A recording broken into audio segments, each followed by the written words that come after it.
Welcome back to Lights on Maple Street. Last time, we followed Oscar into a dream where he was asked to make a quiet choice, to believe that what is broken can be made whole again. Tonight's chapter stays firmly in the waking world. This is a story about arrival, about a small diner, a tired road, and the kind of care that doesn't call attention to itself. Nothing here is dramatic. Nothing is rushed. But if you listen closely, you'll begin to notice how this town works and how the people in it are already connected, even before they know one another. Settle in. Let the day fade. This is Chapter 2, A Quiet Kind of Care. Chapter 2, A Quiet Kind of Care. The diner's lights made a warm square on the pavement, the kind of glow that made a tired person feel, just for a moment, like they had arrived somewhere safe. Sarah eased the car into the lot and shut off the engine. The long drive had left her shoulders tight, and Jenny had gone quiet in the back seat in that way children do when they're worn out and trying not to complain. "Here we are," Sarah said softly. Jenny leaned forward to peer out the window. "It's pretty." It was not fancy, just cared for. The sidewalk was spotless, not a single wad of gum or cigarette butt ground into the concrete. The building looked freshly painted, the windows clean enough to catch the neon glow from the sign without smearing it.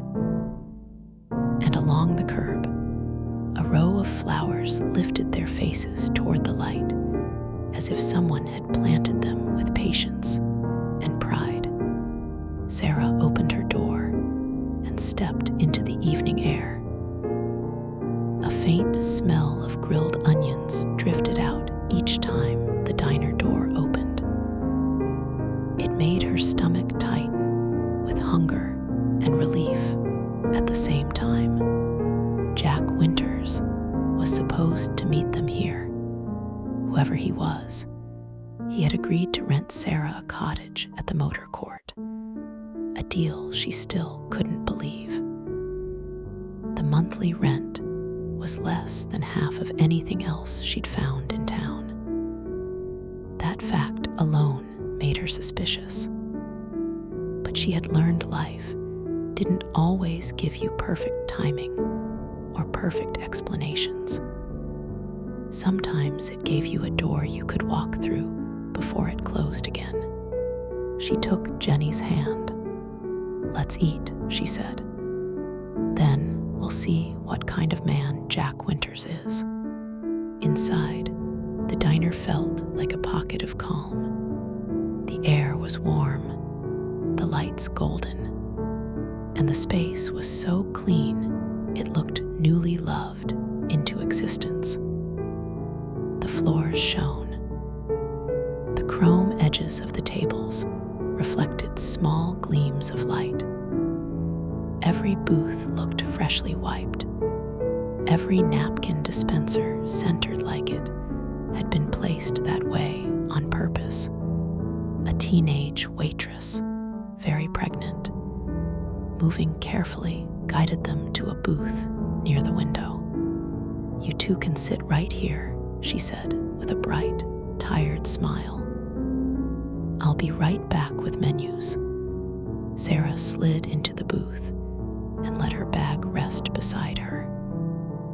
Jenny scooted in and swung her feet once, twice, then stilled, looking around with wide eyes. It wasn't busy, not anymore. The evening crowd had already begun to thin. A couple sat at the counter with coffee cups between them. A man in a cap finished the last of his pie slowly, like he wasn't in a hurry to go back to an empty place. While they waited for their food, Sarah noticed a young man bussing tables. He moved with a careful rhythm, not rushed, not sloppy. He lifted each plate as though it mattered, placing it gently into the buspan. He wiped the table thoroughly, then returned the salt and pepper shakers to their precise places, straight, equal distance from the edge, like small guards standing at attention. Everyone seemed to know him. "Thanks, Oscar," someone said as he passed. "Evening, Oscar." "Appreciate you, Oscar." The young man smiled at each greeting, open and unguarded, and kept working. Jenny watched him with the kind of attention children give to things they don't yet know how to explain. "He's nice," Jenny whispered. Sarah nodded. "He is." The waitress returned with menus and a glass of water for each of them. Her name tag read Katie in looping handwriting. "What can I get you?" she asked. Sarah ordered simply. Jenny ordered pancakes, even though it was evening, because pancakes made any place feel familiar. While they waited, Sarah watched Oscar. The way he moved told her something. He wasn't performing. He wasn't trying to impress anyone. He was just doing the job well, the way someone does when they take pride in doing things right. Then, without fanfare, Oscar disappeared into the back room and didn't return. Sarah felt a small, unexpected disappointment. When she glanced at Jenny, she saw it mirrored on her daughter's face. The food came, warm and comforting, and they ate hungrily. For a while, Sarah let herself breathe. Let the sound of forks and low conversation soften her thoughts. But time kept moving. Still no Jack. The crowd grew smaller. One by one, the customers paid and left. The diner quieted until only the hum of the refrigerator and the soft clink of dishes remained. Katie moved slower now, her smile fatting around the edges, like she was holding it up by willpower alone. At last, after the final customer pushed through the door and the bell gave a tired ring, Katie surprised Sarah by sliding into the booth across from them. "Hope you don't mind," she said, rubbing her lower back with one hand. "My feet finally gave up on me." Jenny's eyes widened in delighted shock. "We can do that." Katie laughed, the sound light and sweet. "Only if you're pregnant and your boss can't argue with you too much." Sarah smiled despite herself. "Are you okay?" "Oh, I'm fine," Katie said quickly. "Just tired." She glanced toward the back room, as if listening for something. "You two new in town?" she asked, trying for casual. "Just arrived," Sarah said. "We're supposed to meet someone, Jack Winters." Katie's smile flickered, then returned careful. "Oh," she said softly. "Yeah, that's Jack." Sarah waited. Something in Katie's tone told her there was more, but Sarah didn't push. Instead, she asked gently, "Is he coming?" "He will," Katie said. "He's good people, quiet but good." She shifted, one hand resting protectively on her stomach.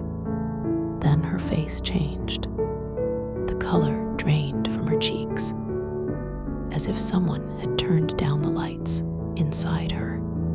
Sarah Sarah sat up straighter. Katie. Katie opened her mouth, but no words came out.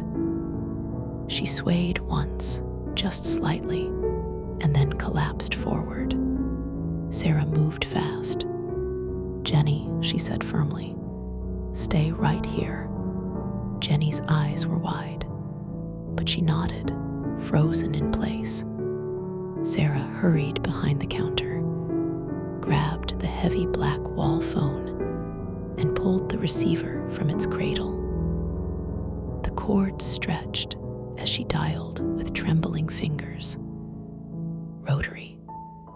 One number at a time, each turn slow enough to make her heart pound. When the operator answered, Sarah's voice came out calm by sheer force of will. "Yes," she said. "We have a pregnant young woman who collapsed. She's unconscious. We're at Maple Street Diner." She listened, answered questions, gave details, hung up only when she was told help was on the way.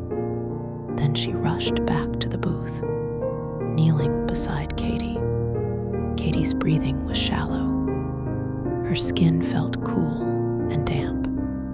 "Help is coming," Sarah whispered, though she wasn't sure who she was speaking to. Katie, Jenny herself. She called out toward the back. "Is anyone there? We need help." No answer. For a moment, the diner felt too big and too quiet, as if the walls were holding their breath.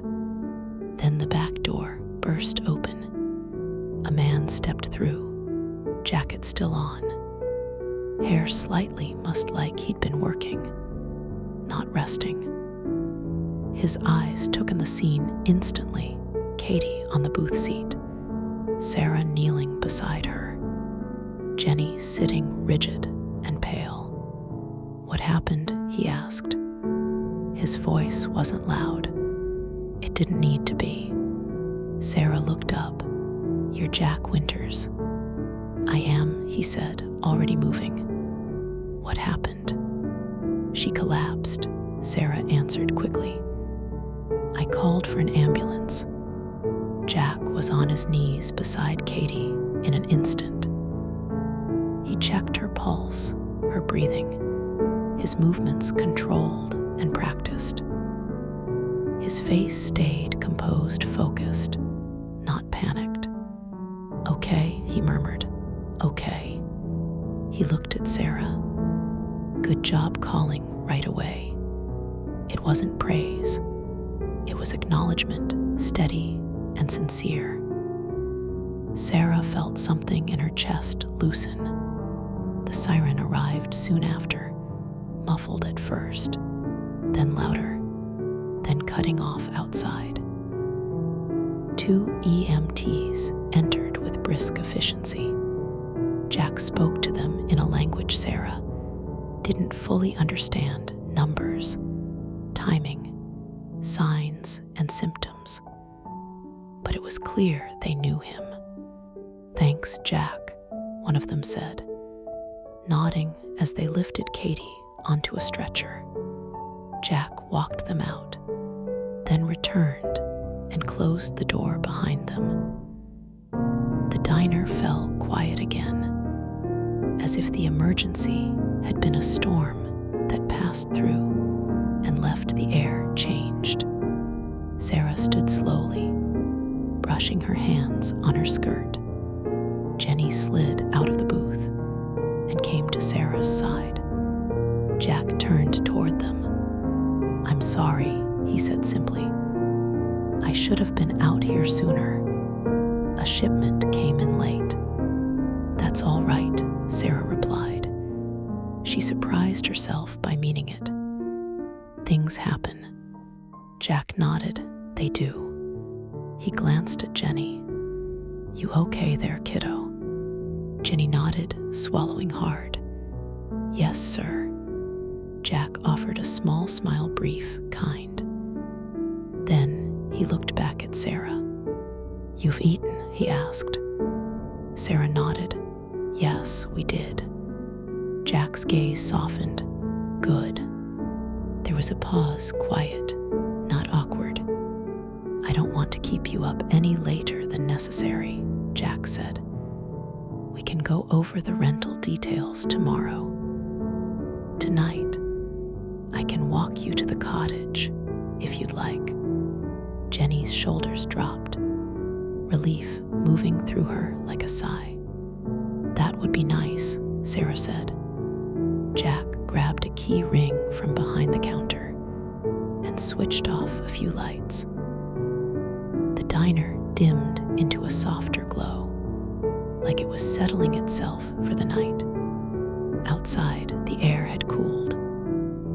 Maple Street was calm, empty sidewalks, a few porch lights, a town that seemed to run on routine and quiet. Jack locked the diner door and fell into step beside them, not too close, not distant, just present. As they passed Sarah's car, Jack's eyes flicked toward it. He heard it, the uneven idle, the subtle hitch that didn't belong. Sarah didn't notice. Jenny didn't either, but Jack did. He didn't comment. He just filed it away, the way a man does when he's learned to fix what he can without making a speech about it. The cottages came into view, small, neat, with porch lights glowing like little lanterns.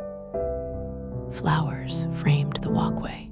The place looked cared for in the same way the diner did. Not expensive, but tended to. Jack stopped at the cottage door and handed Sarah the key. "You'll be comfortable here," he said. "If you need anything, I'm close." Sarah held the key in her palm. "Thank you," she said quietly, "for tonight." Jack met her gaze. Not starring, not pushing, just seeing. "You handled yourself well," he said. "Both of you." Jenny looked up at him. "Will Katie be okay?" Jack's face softened. "I think she will.